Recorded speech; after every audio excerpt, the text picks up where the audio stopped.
My name is Rhonda. I'm 32 years old, and one night my dad whispered, "We adopted you. Your real parents are someone else." Seconds later, a message flashed on my phone. "We're coming to take you. Don't lock the door." High voltage, want to know what happened next? Subscribe now and don't forget to like this video.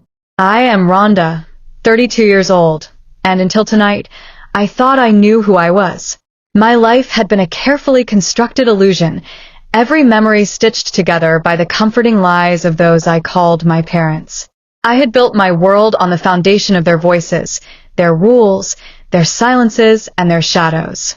But when my father leaned in, his breath shallow, his voice trembling with a strange mix of fear and finality, and whispered, "We adopted you.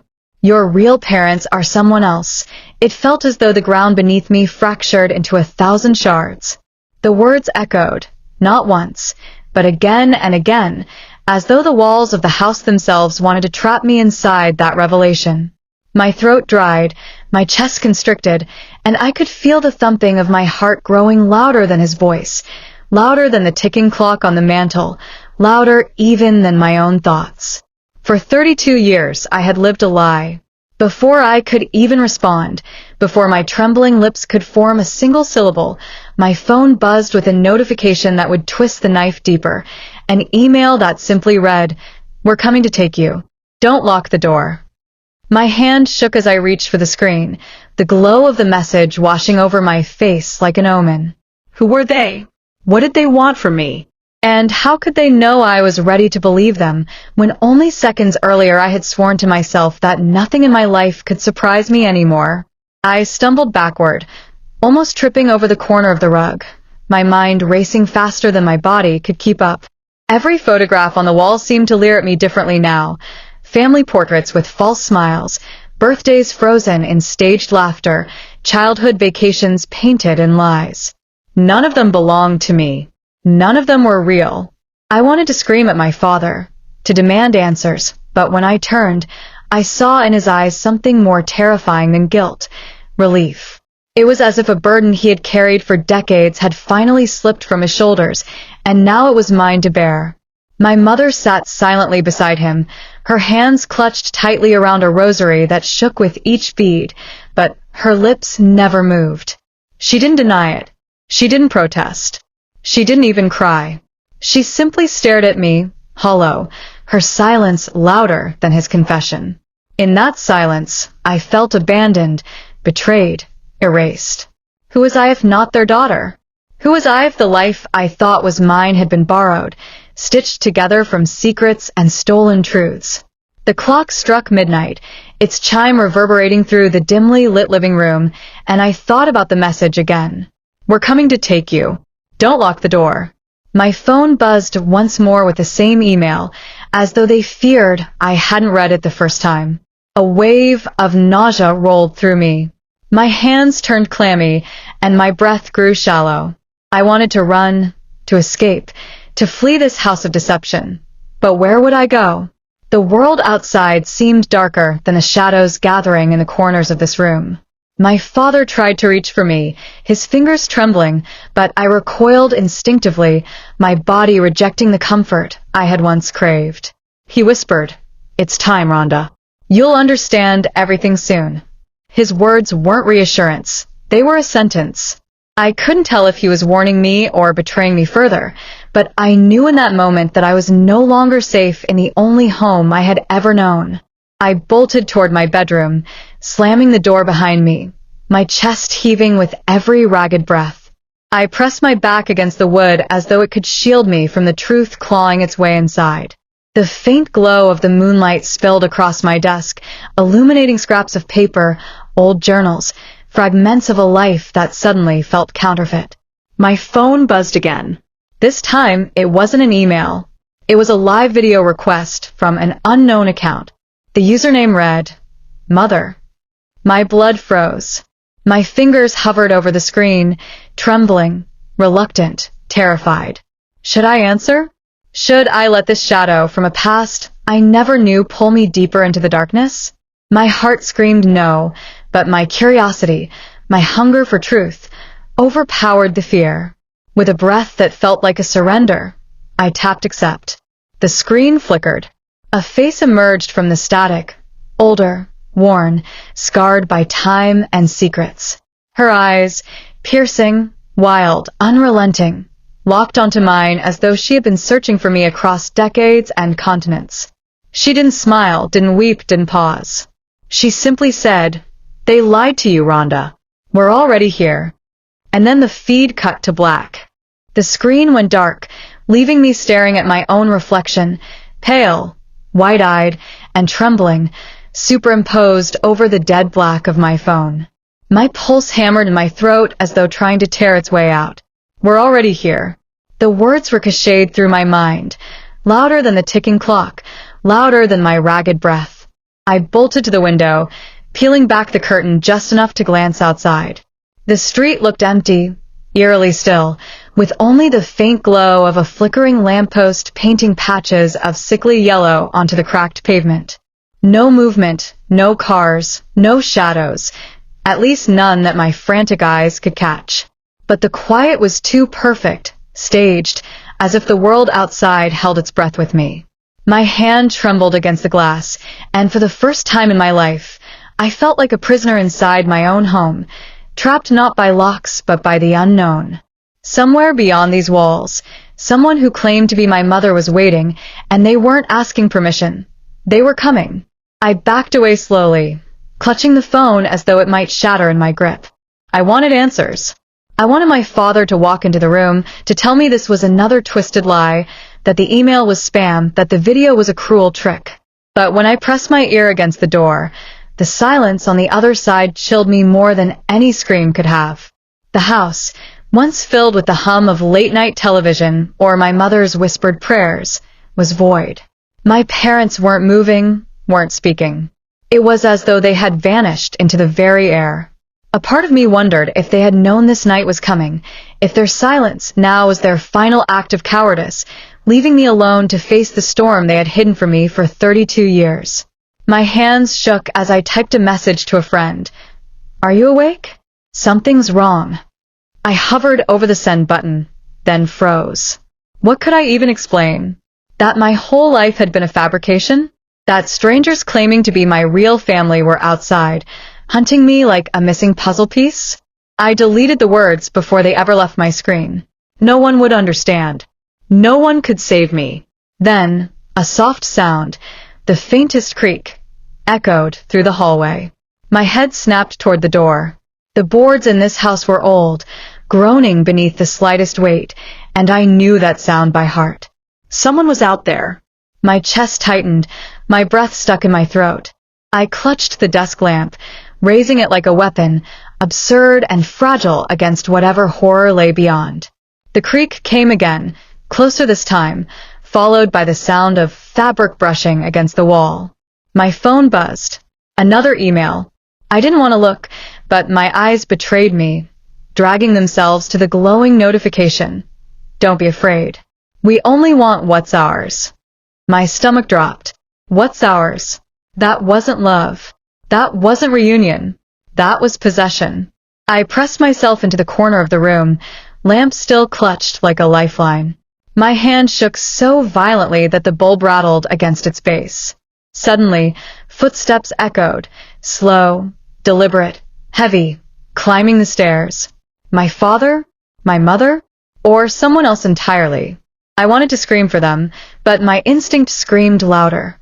Be silent, stay hidden, breathe quietly, or not at all. My heart raced so violently, I was sure whoever was outside could hear it pounding through the walls. Then came a whisper, muffled through the wood of my door.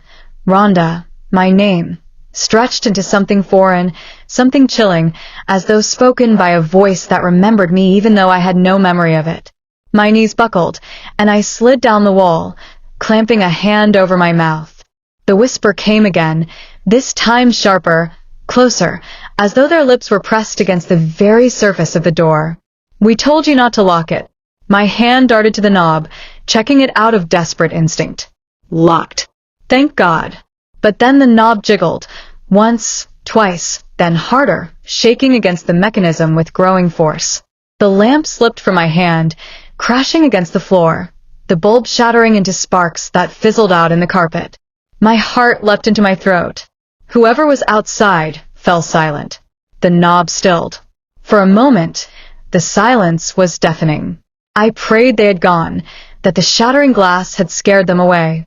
But then, like a knife dragged against metal, a scraping sound began, fingernails or perhaps a blade, raking down the door, slow and deliberate.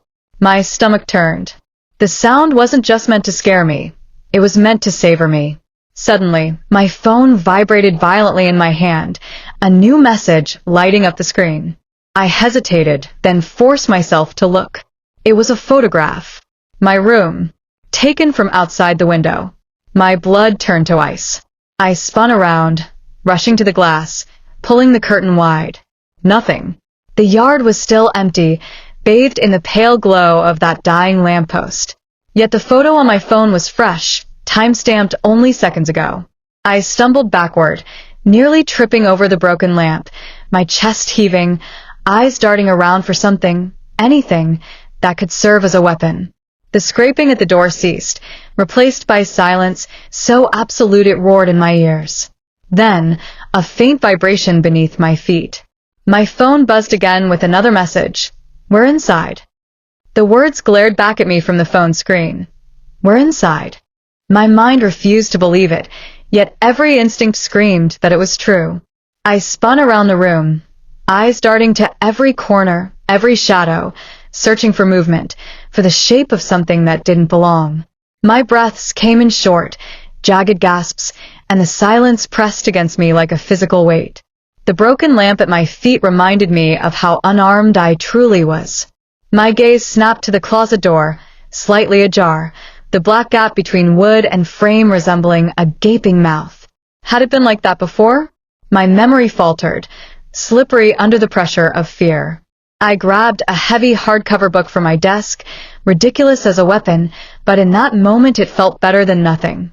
My hand shook as I edged closer to the closet, the phone still glowing in my other hand. Each step felt longer than the last, my heart beat a drum in my ears. With a trembling breath, I shoved the door wide. Empty. Just clothes swaying gently from the motion. Relief flooded me for a split second, until the phone buzzed again. Another photo. This time, it was me, frozen mid-step, staring into the closet. My hands went numb, the phone slipping dangerously before I caught it. The photo had been taken from behind me.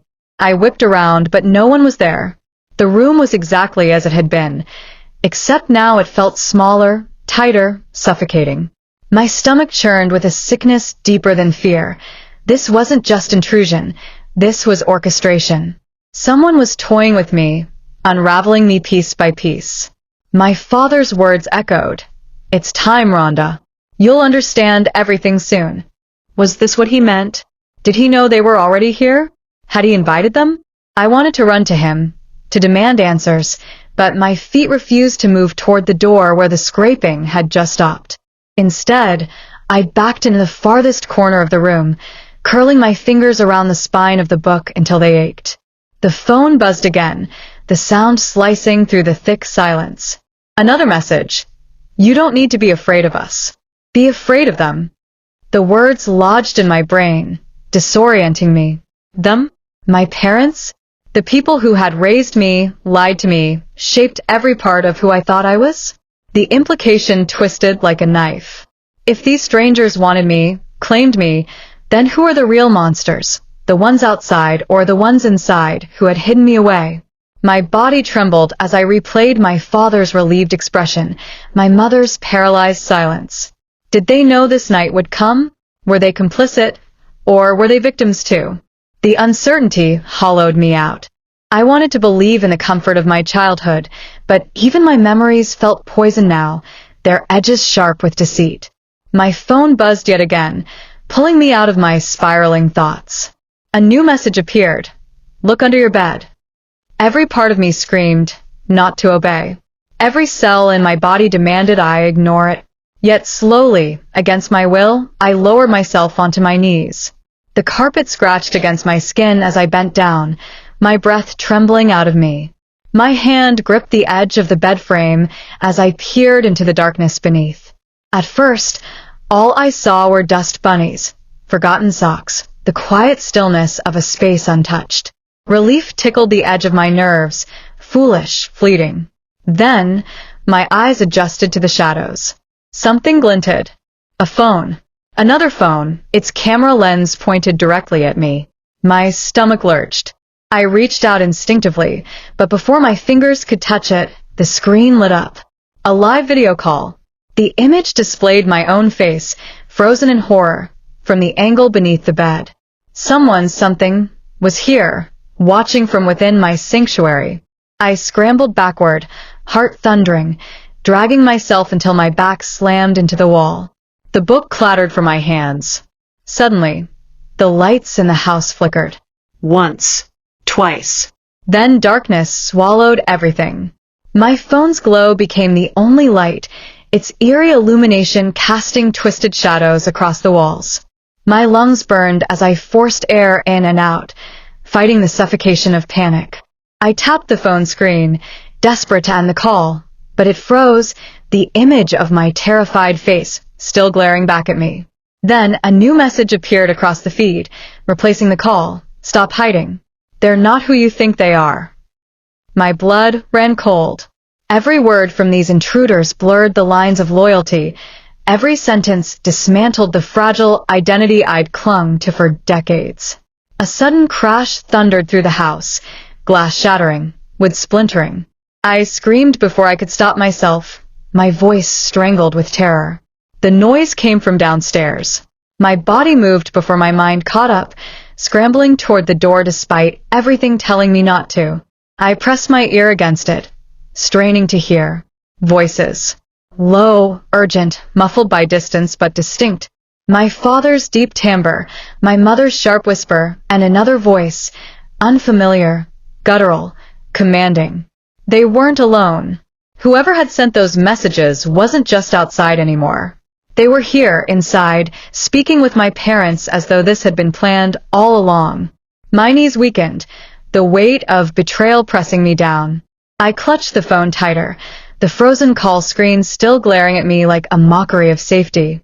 My parents had kept me from my real family, but had they done it to protect me, or to protect themselves? Another message popped onto my phone, almost taunting in its timing. You have one chance to choose. Them or us. You have one chance to choose. Them or us. The message seared into my brain like a brand, each letter alive with menace and impossible weight. My fingers trembled around the phone, the glow painting my knuckles ghostly pale. Choose? How could I choose between two sides of a truth I didn't even understand? On one hand, the people who had raised me, fed me, tucked me into bed, even if with silence and secrets. On the other, strangers who had hacked their way into my life with fear and riddles, claiming to be my blood. My chest ached as if it might collapse under the pressure, and for the first time, I realized that both choices could destroy me. The voices downstairs grew sharper, louder, words bleeding into anger. I pressed closer to the door, straining to make sense of the fragments. My father's voice cracked through. She doesn't need to know everything tonight. My mother's reply was frantic, desperate. It's too late. She already does. And then the unfamiliar voice again, deep, edged with violence. She's ours. You kept her long enough. My skin crawled. Every syllable confirmed what my phone had told me. Whoever these people were, they weren't here to negotiate. They weren't asking. They were taking. My stomach turned as I clutched the phone to my chest, pressing so hard it hurt, as though the device could shield me from the fate being decided in whispers beneath me. Suddenly, footsteps thundered up the stairs. Heavy, purposeful. My body seized with panic. They were coming. I glanced wildly around my room for escape, my eyes landing on the window. Second floor. A fall like that could shatter bones, but what if staying meant losing more than bones? I darted toward it, ripping the curtains aside, fumbling with the latch, when the phone buzzed again. Another photo. This one from outside, the exact view of my window, as though someone stood in the yard looking up. The caption below froze me in place. Don't jump. We're right here. I stumbled backward, hitting the wall so hard the picture frames rattled. My hands shook uncontrollably. I was trapped. Trapped in a house where lies had raised me. Trapped in a room already infiltrated by eyes I couldn't see. Trapped between families I didn't know how to name. The footsteps stopped outside my door. A pause. Silence thick enough to suffocate. Then my father's voice, soft, broken. Rhonda, open the door. Please. We'll explain everything. His tone, pleading, almost childlike, should have soothed me, but it filled me with more dread. If he had lied for 32 years, why would tonight be the night he finally told me the truth? My throat burned as words clawed their way out. Who are they? Silence, then the shuffle of movement. My father again, lower this time. They're dangerous. That's all you need to know. My phone buzzed, slicing through the tension with surgical cruelty. A new message appeared. We're not the danger. Ask him what happened the night you were born. The blood drained from my face. I gripped the phone so tightly my nails dug into the case. The night I was born? My father knocked softly once, twice, then whispered, Rhonda, don't listen to them. Just open the door. His voice cracked, and for the first time, I wondered if I was hearing fear. Genuine fear. But was it for me or of me? The phone buzzed again, the intruder's persistence relentless. They stole you. Ask about the fire. My heart lurched violently against my ribs. A fire? My memories of childhood were full of gaps, fragments that never quite added up, unexplained nightmares, an aversion to smoke, scars along my mother's arm that she always claimed were kitchen accidents. Could it all trace back to one night, one origin story I had never been told? My father's hand pounded against the door now, more forceful, his voice rising. Don't you dare open that phone again. But it was too late. My eyes were already locked on the message, on the truth dangling just beyond my reach. I wanted to scream, to tear the answers from his throat, but fear welded my lips shut. I pressed myself against the wall, torn in two. The strangers outside claimed they were my family, my blood. My parents, the ones who had raised me, were unraveling into panic and fury, their calm facades breaking into splinters. The walls around me seemed to pulse with secrets, and I realized that whichever side I chose, I would be severing the other forever. My phone buzzed one last time in that unbearable silence. The message read, Choose now, or we'll choose for you. The doorknob twisted violently. The doorknob twisted violently, rattling against the lock with a force that shook the frame, and I clamped both hands over my mouth to stifle a scream. My heart pounded so loudly it drowned out everything else, the groan of the wood, the ragged scrape of metal grinding against metal, the muffled chaos of voices below. The lock held, but for how long? I could see the metal trembling in its socket, straining against pressure it was never built to withstand. My entire body froze, caught between instinct and paralysis. If I stayed, they would break through. If I left, I had nowhere to run. The phone in my hand buzzed again, mocking my indecision with its unrelenting glow. A new message blinked onto the screen. Don't wait. Use the attic. My eyes darted upward, to the square panel in the ceiling, flush against the plaster. The attic. I had never even considered it more than a dusty storage space. My father's voice roared from behind the door now, so unlike his usual tone it was almost unrecognizable. Rhonda, don't you dare listen to them. Don't you dare. The words weren't protective. They were commands, sharp and jagged, and they shattered whatever trust one had left. Adrenaline surged through me. I dragged my desk beneath the hatch, my movements clumsy and loud, each scrape of wood against floorboards an announcement to whoever waited outside.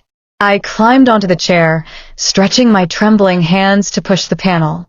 It resisted at first, sealed by years of dust and neglect, but with one desperate shove, it gave way, showering me with particles that clung to my hair and skin.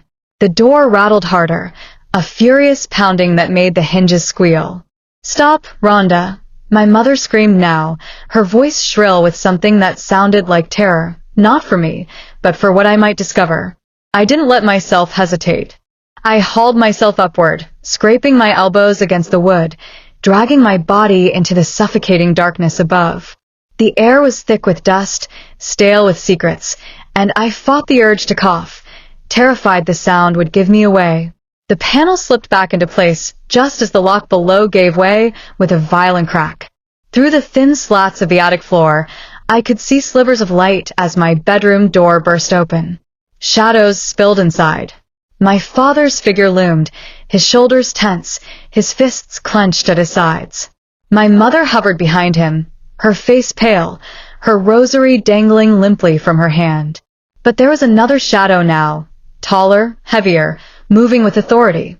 The unfamiliar voice spoke again, calm and cutting. She's here. I can feel her.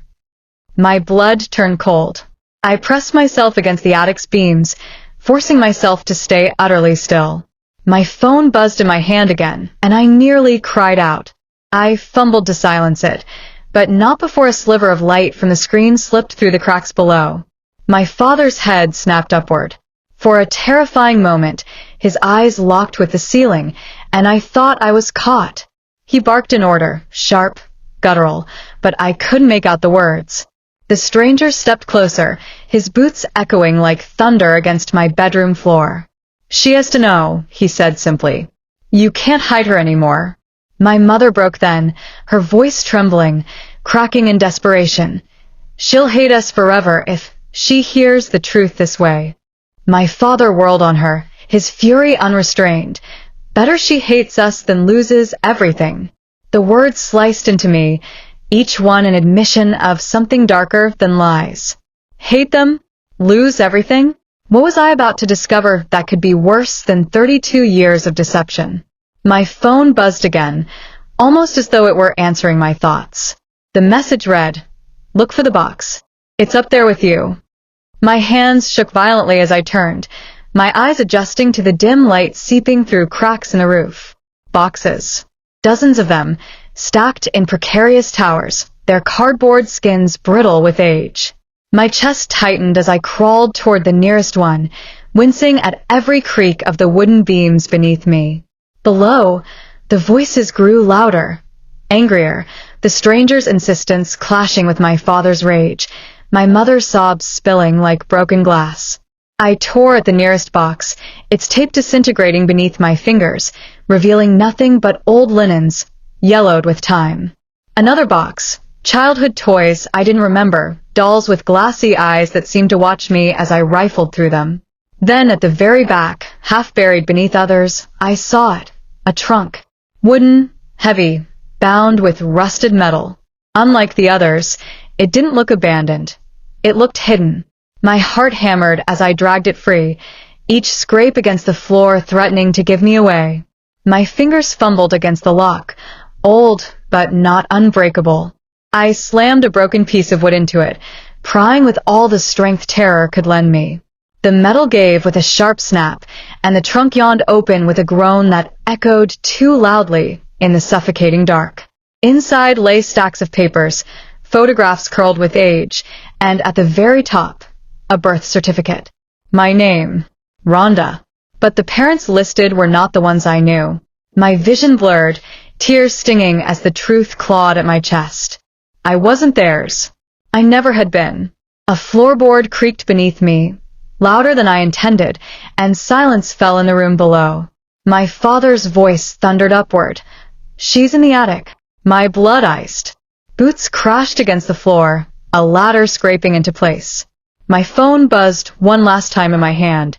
The message was stark, simple, final. They're coming. Decide now.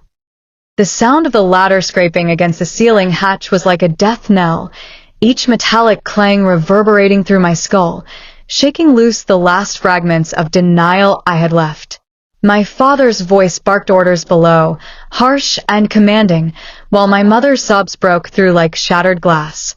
The stranger, calm as ever, muttered something I couldn't fully catch, but his words carried authority, ownership. My trembling hands clutched the papers from the trunk to my chest, the ink of my birth certificate smearing slightly under the sweat of my palms. Names I didn't recognize glared back at me, burning themselves into my memory, undoing everything I thought I was. The weight of those names was heavier than the darkness around me, heavier than the fear coursing through my veins. The rungs of the ladder groaned as someone began to climb, deliberate and unhurried, as if they knew I had nowhere to go. I scurried backward, pressing myself against the farthest wall of the attic, my knees scraping against the rough wood, splinters biting into my skin. The boxes around me loomed like silent witnesses, their contents spilling into the shadows as I knocked them aside in panic. Old photographs scattered across the floor, faces I didn't recognize staring up with blank, accusing eyes. One fluttered onto my lap, a picture of a woman holding a baby. Her hair dark, her expression fierce, protective. My throat constricted as recognition tugged at something deep, primal inside me. I didn't know her, yet I did. My phone buzzed violently in my hand, jolting me back to the present. A message lit the screen. That's her. Your real mother. She died for you. My heart seized. Died for me? My hands shook so violently the photo slipped from my grip, fluttering into the dust. The ladder creaked again. A head began to rise through the hatch. My father's. His face was twisted in fury, but beneath it I caught something else. Fear, raw and unmasked.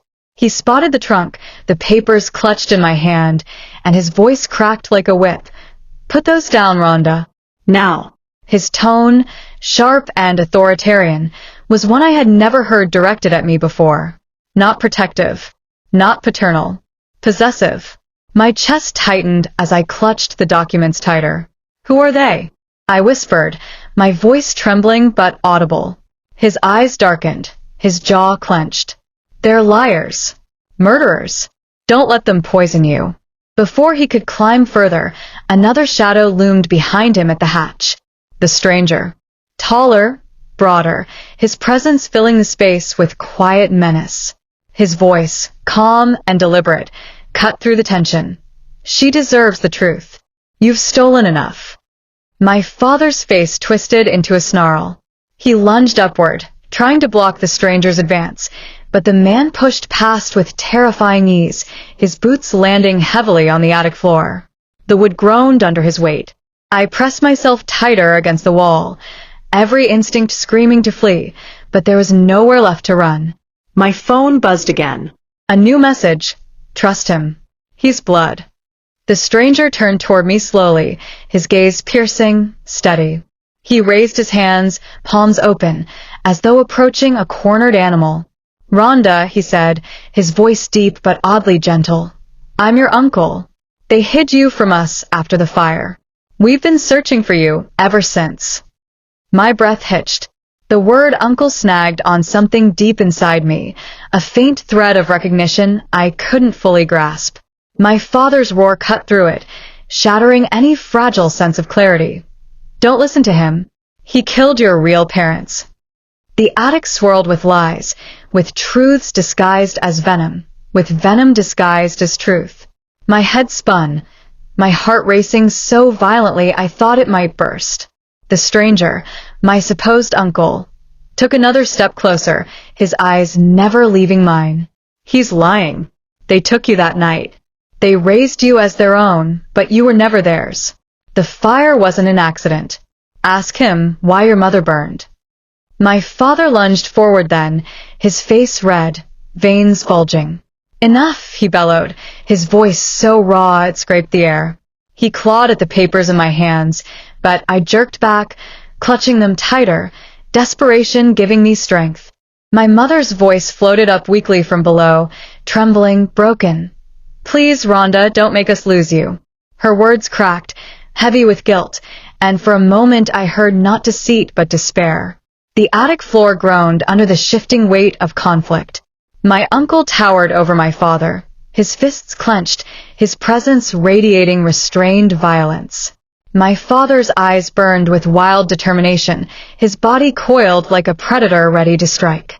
And there I was, wedged between them, the papers trembling in my hands, my identity unraveling in my grip. My phone buzzed again, a final interruption that seemed almost cruel. A single message lit the screen, stark and demanding. Time is running out. Choose who to believe. The ladder shifted suddenly under another weight. Someone else was climbing. The rungs of the ladder groaned again, the sound sharp and heavy, distinct from my father's weight or the stranger's presence. A third figure was climbing.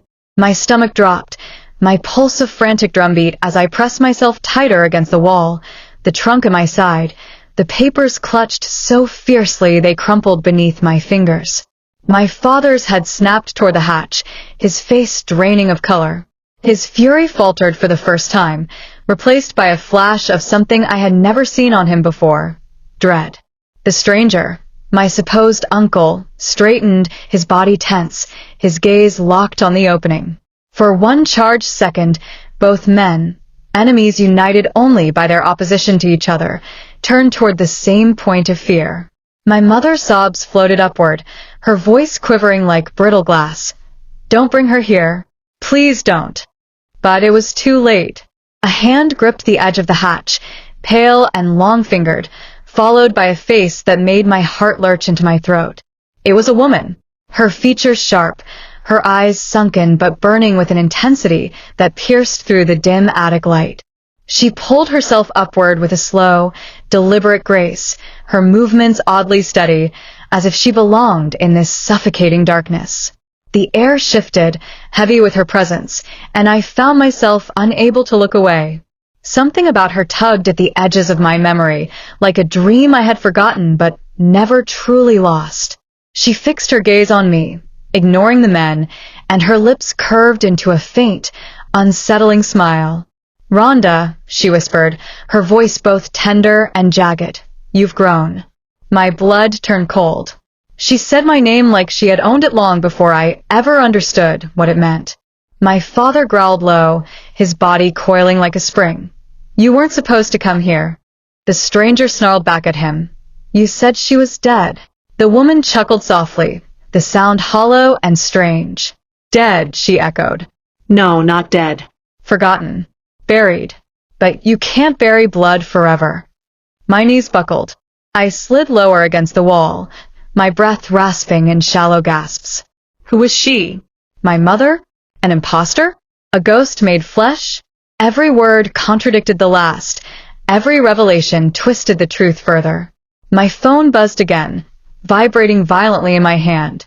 I forced myself to glance at the screen. The message was stark, almost cruel in its simplicity. "She's the reason for the fire." My grip loosened, and the phone nearly slipped from my trembling fingers. My real parents, whoever they were, had died in that fire. And now this woman, claiming some forgotten tie to me, was being named as the cause. My uncle took a step forward, his eyes narrowing as though he recognized her. "You," he hissed, his voice dripping with venom.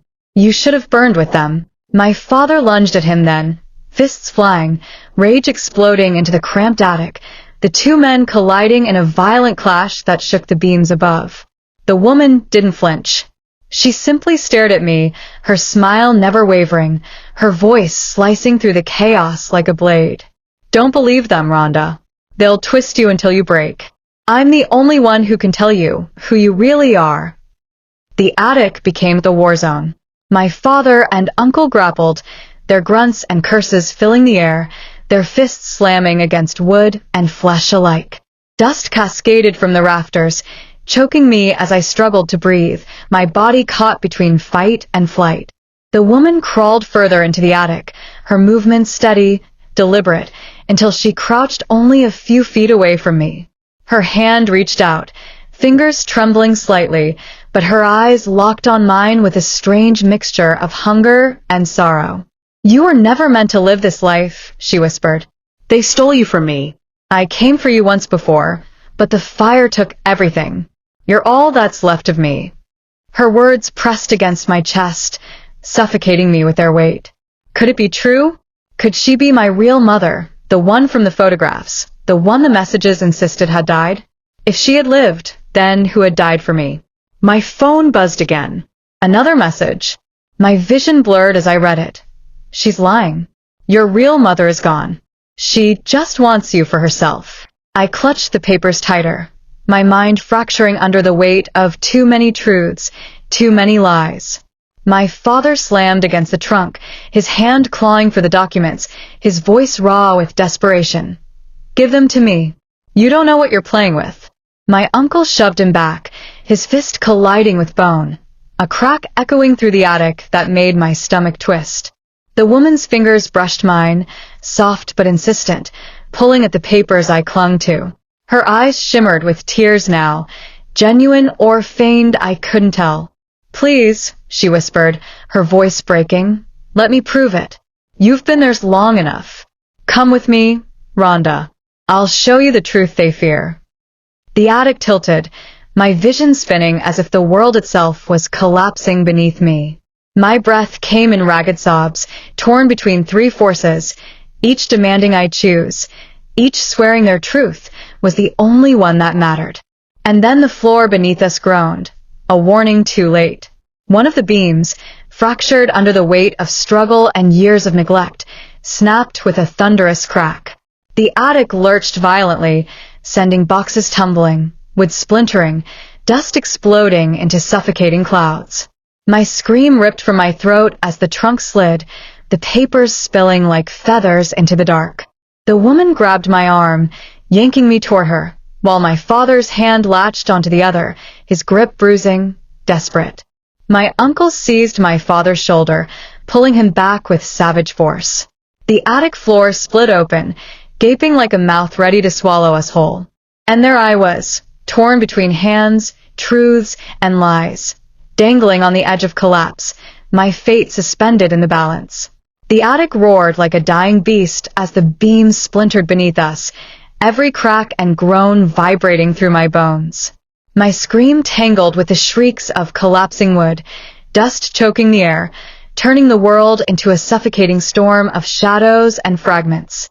My body dangled between them, my father's hand crushing my right wrist with the desperation of a man clinging to his last possession, the woman's icy fingers locked around my left arm, and the stranger, the uncle I had only just learned existed, grappling with my father's shoulder, his weight pulling us all toward the abyss yawning below. My muscles burned, every nerve screaming, the floor tearing away piece by piece. The trunk, the papers, the photographs, all spilled into the void beneath, fluttering like ash from a fire long past. My identity, my history, my truth, scattered beyond reach.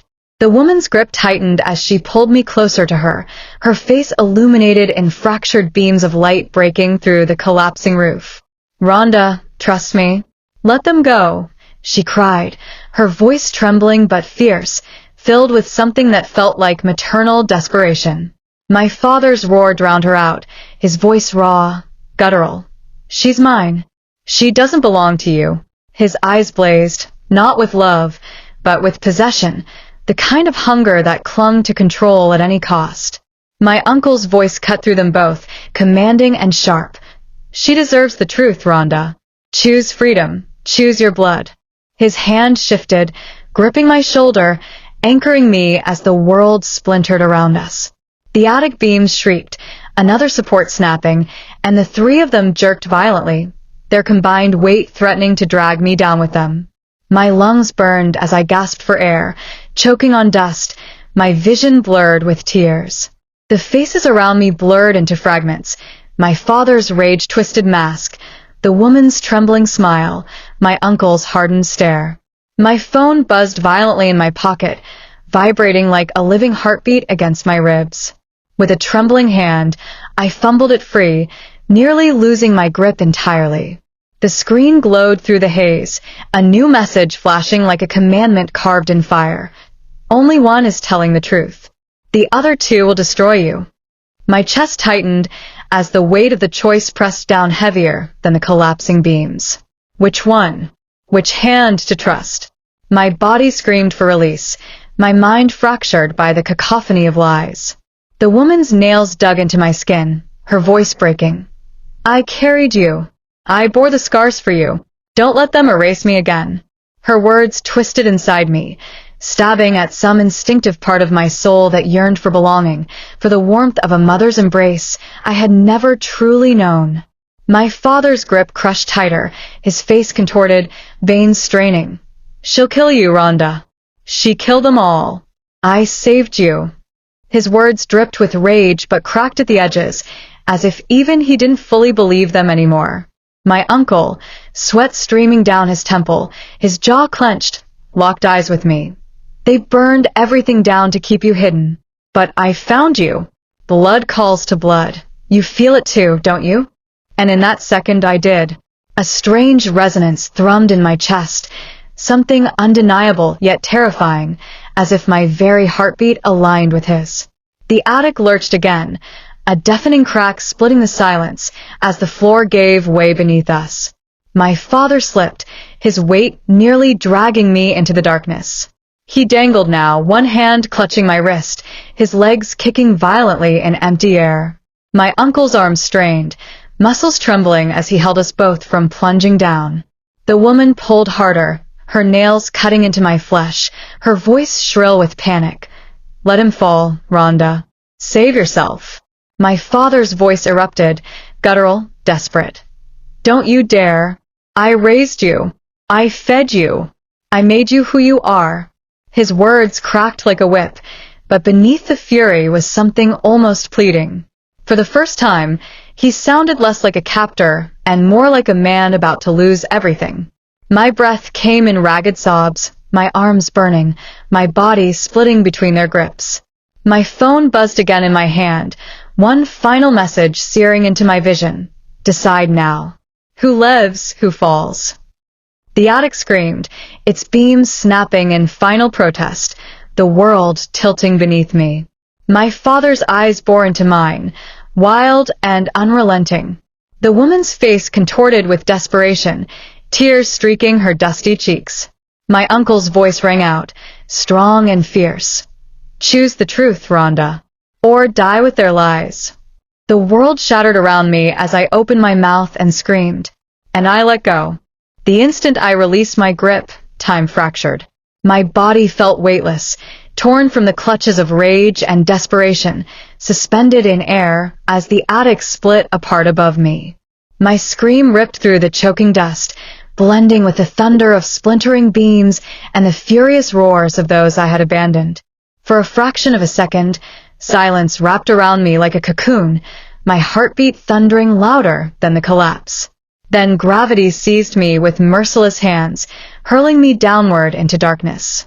The air rushed past my ears in a deafening roar, the fractured light of the attic disappearing above, shrinking into a jagged mouth that sealed itself in collapsing wood. My father's howl of betrayal echoed through the void, a sound so raw it carved itself into my memory.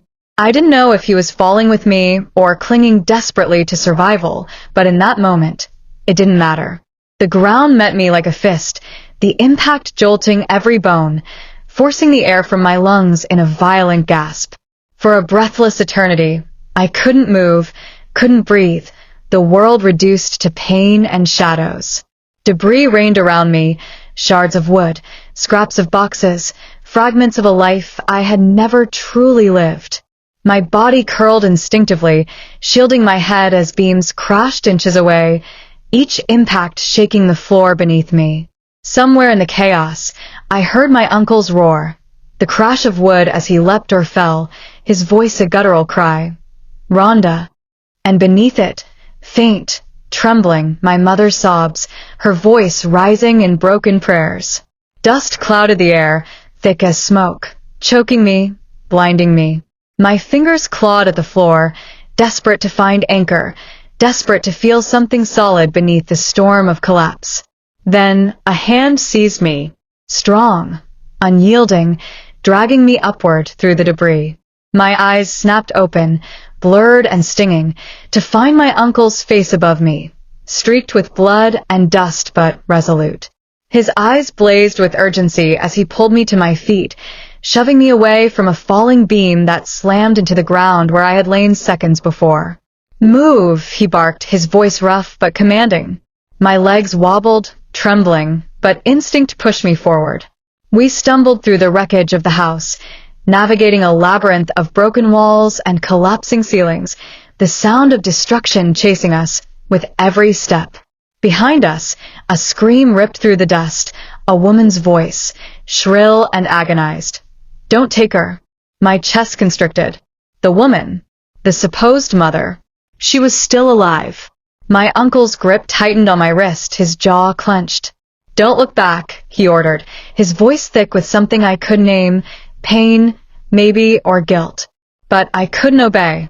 My eyes darted over my shoulder through the haze, and for a fleeting instant, I saw her. The woman's figure trapped beneath the splintered beams, her hand reaching through the debris, her eyes locked on mine with desperate, imploring intensity. Her lips moved, forming words I couldn't hear over the roar of destruction, but I read them as clearly as if she had screamed them aloud. "I am your mother." The declaration speared into me, piercing deeper than the chaos around us. My breath hitched, my steps faltered, and my uncle yanked me forward with brutal force. "She's lying," he snarled, his voice ragged. "If you stop for her, you'll die." We burst into the hallway, the walls trembling, pictures crashing from nails, glass shattering under our feet. Every step was a gamble against death, the floor buckling, the ceiling groaning overhead. My body ached, my mind fractured, but my heart tore itself apart, pulled in two directions at once. The woman's voice echoed inside me, haunting, maternal, fragile. My uncle's grip anchored me, his strength a shield, his fury a beacon. Behind us, another sound rose, chilling and relentless, the guttural roar of my father. Somehow, impossibly, he had survived the collapse too. His voice thundered through the ruins, dripping with wrath. "You'll never take her from me." The walls shook with his words, as if the house itself obeyed his fury. My uncle shoved me forward harder, his voice cracking under the strain. "Run, Rhonda. Don't stop." But I couldn't run. Not fully. Every step forward was war against my own body, every breath heavy with doubt. My phone buzzed in my trembling hand, one final time, the screen glowing through the smoke. The message seared itself into me, the words undeniable. One of them killed your real parents. The other is your only chance. My heart slammed against my ribs as if trying to break free, my mind spiraling under the weight of impossible choices. Who among them was the killer? Who among them was salvation? My uncle pulled me toward the shattered doorway, daylight breaking through the crumbling frame like salvation itself. But behind me, two voices clashed, the woman's desperate plea, my father's feral rage, both claiming me, both condemning each other. And I knew, with devastating certainty, that stepping outside would not free me. The true decision had yet to be made. The daylight seared my eyes as we stumbled through the fractured doorway, out into the open air that should have felt like freedom, but instead pressed against my chest like a weight too heavy to bear. My lungs heaved, sucking in the cold night air, but even here, beyond the suffocating ruins of the house, the echoes of that attic clung to me, the collapsing beams, the screams of possession, the lies dressed as truth. My uncle's hand was still locked around my wrist, his grip so tight it cut off the circulation, his knuckles white with strain. He didn't stop running until we reached the edge of the yard, the grass wet beneath our feet, the world around us alive with the crackle of flames and the groan of wood surrendering to collapse. Behind us, the house sagged inward, consumed by its own secrets, sparks rising into the dark sky like spirits finally freed. But the freedom didn't touch me. The air tasted of ash and grief. My chest convulsed with sobs I couldn't release, my body trembling with the weight of too many revelations. My uncle spun me around, his eyes blazing with urgency. "Listen to me, Rhonda," he said, his voice sharp, each word deliberate. "We don't have time. That house wasn't just their home. It was their prison for you. They were never going to let you leave, not with the truth. But you have to choose now. You have to decide who you are with before it's too late." His words struck like stones, heavy and immovable, but my mind rebelled. "Choose." I gasped, my voice trembling raw. "How?" "You all. My words fractured under the weight of my own disbelief. How could I choose between three people, each of them wrapped in lies, each of them painting themselves as savior and the others as villain? My uncle's face hardened, his jaw clenched. Because if you don't, they will. And you won't survive their choice. The ground beneath us trembled suddenly, not with the collapse of the house, but with footsteps. Heavy, deliberate, closing in. I turned, my stomach plummeting. Out of the haze of smoke and fire staggered my father, his face bloodied, his shirt torn, but his eyes wild with a determination that chilled me to the core. He looked less like a man and more like a beast, unkillable, unstoppable. His voice ripped through the night, hoarse but thunderous. Rhonda. My name cracked from his lips like a curse, like a claim. My uncle shoved me behind him, his stance widening, ready for battle. But before either could strike, another voice rose. A woman's voice, shrill, breaking through the smoke. She's mine. The figure emerged, limping but unyielding, her hair tangled, her face streaked with soot and blood. Her eyes locked onto mine, glimmering with desperate fire. The supposed mother. Somehow she had pulled herself from the wreckage, alive, unstoppable, drawn by the same unrelenting need. The three of them converged on me like predators circling prey, each step a claim, each breath a declaration. My uncle's voice was a shield, sharp and cutting. She knows the truth now. She won't go back with you. My father roared back, spittle flying. She was never yours to begin with. The woman's voice rose above them both, trembling with anguish. You stole her from me. She is mine, by blood, by birth, by everything you destroyed. Their words collided in the air, smashing into me with the force of blows, leaving me reeling. My knees buckled, my breath shallow, my body trembling with the unbearable weight of their claims. My phone buzzed again in my hand, its screen glowing through the smoke, the message stark, final. Only one of them wants you alive. The others want control. I staggered back, my vision blurring with tears, my body swaying as the world tilted. The night closed in around us, the ruined house groaning in its death throes, the fire crackling like a chorus of judgment. My uncle reached for me, his voice fierce, but trembling with urgency. Choose me, Rhonda. I will protect you. I will give you back your life. My father's voice crashed over his like thunder. Come with me, or you will never know what they've planned for you. And the woman, her voice broke like glass, fragile yet piercing. Don't let them erase me again, my daughter. Don't let them steal you a second time. My chest tore open with grief, my mind fracturing under the impossible. Who was lying? Who had killed? Who truly wanted me alive, and who only wanted me as a possession, a weapon, a claim? The wind shifted, carrying ash across my face, burning my eyes, and in that moment, I saw them not as saviors, but as shadows. My father, rage and fear made flesh. My uncle, resolute but dangerous, his truth as sharp as his lies. The woman, haunted, broken, clinging with desperation that bordered on madness. And I, Rhonda, 32 years old, torn between blood and lies, stood at the center, my life dangling like a marionette's string in their fists. My phone buzzed one last time, its screen pulsing like a heartbeat. The message was not a command, but a question. Who are you willing to kill for your freedom?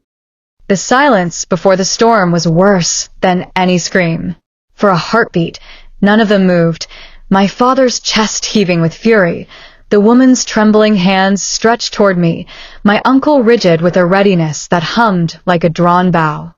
The flames behind us roared higher, casting their faces in jagged shadows, each of them a mask of desperation, anger, and longing. I clutched the phone tighter in my hand, its glow bleeding into my palm, its question a brand I could not erase. Who are you willing to kill for your freedom? My throat burned as though the words had been spoken aloud, echoing through the night, demanding an answer. My breath snagged, my pulse racing so fast it blurred into dizziness. I felt small, like the child they all claimed me to be, and yet the world pressed me forward, forcing me to stand in the space between their outstretched hands, their clashing claims, their raging lies. My father was the first to lunge, his massive frame cut through the smoke, his arms reaching with a force that promised possession rather than protection.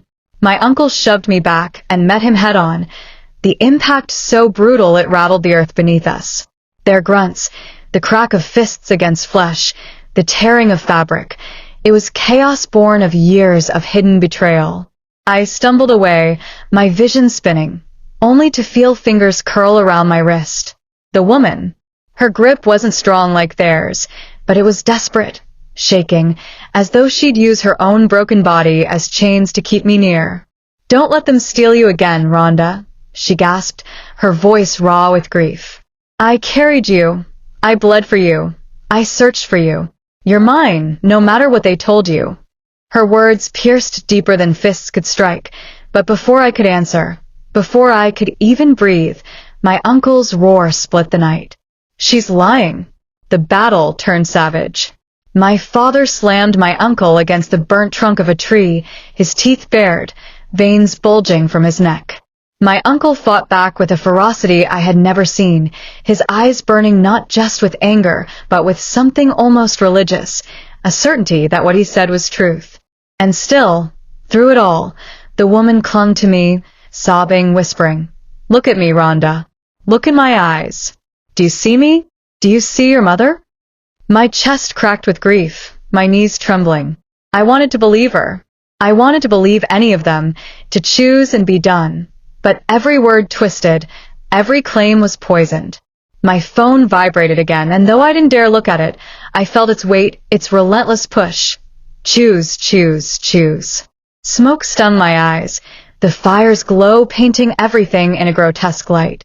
My father's voice rose above the chaos, animal and raw. "She is mine, by law, by blood, by right." My uncle spat blood into the dirt and bellowed back, "No, by blood, she was never yours. By lies, yes, but not by truth." And the woman, her face streaked with tears and soot, shrieked into the night, "Stop twisting her. Stop using her. She is not your puppet. She is my child." Their voices clawed at me until my head rang, until the world tilted sideways, until my own scream ripped free without my permission. "Stop." The words split my throat, jagged and raw, but it wasn't enough to halt them. Their rage was a tide, unstoppable, drowning. I broke free from the woman's grip, stumbling backward until my spine slammed into the rough bark of a tree. The shock steadied me, for a moment, enough to see what they had become. Monsters of love warped into chains, protectors transformed into predators. My body shook, my hands trembling so violently I almost dropped the phone, but in that trembling came a clarity, sharp as glass. They wanted me to choose, but none of them wanted me free. Each promise of love was tethered to control. Each vow of protection was shackled to ownership. And the message burned brighter than ever in my mind. Who are you willing to kill for your freedom? The fight between my father and my uncle surged closer, their bodies a blur of fists and fury, rolling across the dirt, tearing at each other like wild animals. The woman threw herself at them, clawing, screaming, desperate to pull me back into the center of their storm. I pressed myself tighter against the tree, shaking, tears streaking down my face, my heart pounding like a war drum. My voice cracked as I whispered to the night, to myself, to whatever force was listening. "I don't want to kill anyone. I just want the truth. I just want to be free." But freedom, it seemed, was a choice soaked in blood. The wind howled through the burning ruins, carrying sparks across the yard, a storm of ash that glittered like 1,000 watchful eyes. The house groaned one last time before collapsing fully, the sound like a giant's death rattle, shaking the earth beneath us. All three of them turned their heads for a split second, their fight pausing, and in that fragile, fleeting silence, my phone slipped from my hand and landed in the grass, its screen bright with one final line. "Then you must decide who does not live." My breath caught, my hands clawed at the tree bark behind me, my vision narrowing until all I saw were their faces, rage, sorrow, madness, locked on me, waiting for my answer. And in that instant, I realized the story could not end with truth. It could only end with survival. The world slowed, sound stretching thin, as if time itself were holding its breath for me. My father's chest rose and fell with ragged fury, his eyes burning with a wild possessiveness that had haunted my childhood. My uncle's lips were curled back, a snarl carved deep into his features, his fists trembling with the stubborn righteousness of a man who believed he alone held the truth. And the woman, her eyes brimming with tears, her body broken yet unyielding, looked at me as though her soul lived or died in the space between my next breath. My hand hovered over the phone glowing in the grass, the words branded into my mind. Then you must decide who does not live. My lungs seized, my body numb, yet inside me something cracked, something deeper than fear, sharper than grief. It was the birth of a terrible clarity. I bent down slowly, my trembling fingers wrapping around the phone. Its light pulsed like a living thing, syncing with the hammer of my heart. My voice was barely a whisper, but in the silence it was deafening. I choose my freedom. The words weren't for them. Not for the father who tried to cage me in lies, not for the uncle who draped chains in the shape of truth, not even for the woman whose desperate cries might have been love or madness. They were for me, for the girl who had been stolen, for the woman who had been deceived, for the 32 years stolen in the war of others. My thumb slid across the screen, and instantly, the phone vibrated like it had been waiting for centuries. A new message flashed. Step back. I obeyed before I could think, pressing myself against the tree as the night erupted. A sound like thunder split the air, but it wasn't thunder, it was steel. A hidden mechanism, buried in the wreckage of the house, triggered by the message, tore through the yard in a spray of shrapnel and fire. My scream stuck in my throat as the blast threw my father to the ground, blood pouring from a wound that spread too fast, too wide. He convulsed once, then went still, his hand clawing at the earth as though even in death he refused to let go. My uncle staggered back, blood streaking his face, a jagged gash across his chest. He collapsed to his knees, gasping, eyes wide with disbelief as though betrayal itself had cut deeper than steel. The woman was thrown backward, her body crumpling into the grass, motionless, her hand stretched toward me even as her face pressed into the dirt. The silence that followed was worse than the blast. My ears rang, the world tilting, my breath shuddering in and out like a broken machine. Smoke curled from the wreckage, carrying with it the last echoes of their voices, anger, lies, pleas, all swallowed by the night. I stood alone, my phone still in my hand, its screen black now, blank, as if it had never spoken to me at all. My chest heaved, tears spilling hot down my cheeks, but there was no one left to hear them. The yard smelled of blood and fire, of endings, of truths too terrible to live with. I stumbled forward, my knees weak, my body quaking, and sank into the dirt, the phone slipping from my hand. For a long time I couldn't move. I couldn't think. I could only feel the terrible emptiness of survival. When my body finally obeyed me, when my breath steadied enough to lift me from the ground, I looked back at the ruins one last time. The house was gone, the lies buried with it, the chains shattered by fire and blood.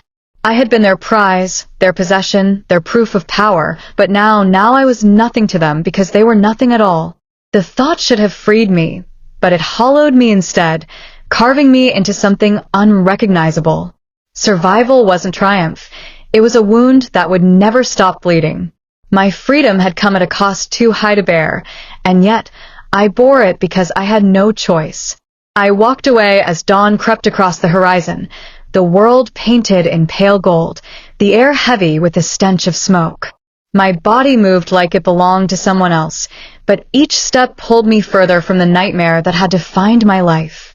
The weight of blood sat on my shoulders, heavy and unrelenting, but beneath it flickered something fragile, something small but alive. Resilience. The kind that grows in the cracks of tragedy, in the ashes of corruption, in the shadows of loss. They had taken my past, but I would not let them take my future. Not anymore. I am Rhonda, 32 years old, and I walked away from the graves of my father, my uncle, and the woman who may or may not have been my mother. Their secrets burned with them. Their chains shattered at my feet. The truth may never fully belong to me, but the choice does. And choice is enough to build a new life. And if you are listening, if you are still here at the end of my story, know this. Survival is not clean, justice is not gentle, and freedom is never free. But if you find yourself standing at the edge of lies, with the world demanding your choice, choose yourself, no matter the cost. Like this story, share it, subscribe, because my voice, born from ashes and blood, is not done yet, and neither is yours.